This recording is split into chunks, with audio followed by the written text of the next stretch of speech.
Tingnan mo ang puno, kahit anong bagyo, nananatiling nakatayo.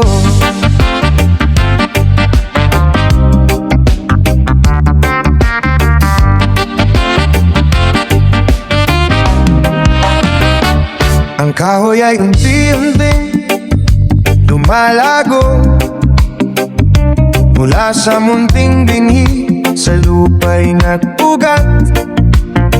Hindi agad malaki, hindi agad mataas, ngunit sa bawat araw lumalakas at tumatapang. Kahit bumuhos ang ulan, kahit tumampas ang hangin, hindi ito nababalik, hindi ito gumuguho, dahil ang ugat nito ay malalim na nakabaon sa pundasyong matibay, sa pananalig sa may kapal. Tulad ng kahoy, maging matatag ka, kahit may pagsubok, huwag kang bibitaw. Lalim ang iyong ugat sa pananalig at pag-asa. Tumayo ka ng tuwing harapin ang bukas.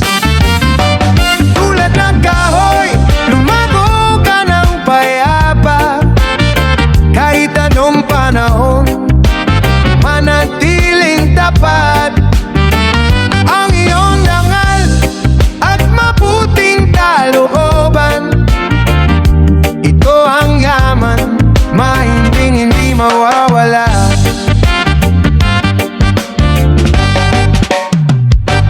Huwag kang mangamba kung ikaw ay mabagal. Ang tunay alakas wala sa bilis ng paglakad, kundi sa katatagan at tibay ng loob, na kahit anong dumating, hindi ka matidinal. Darating ang panahon, mamumungga ka rin, ang mabuting gawa at payapang isip.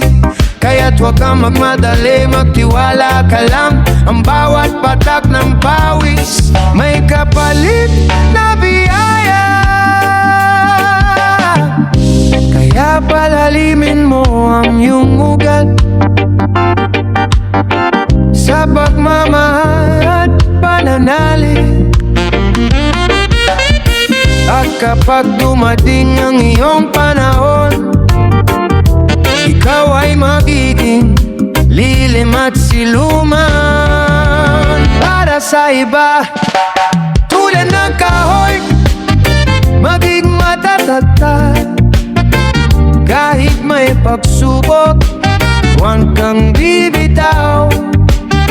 Lalim ang iyong ugat sa pananalig at pag-asa. Tumayo ka ng puwing harapin ang buhay.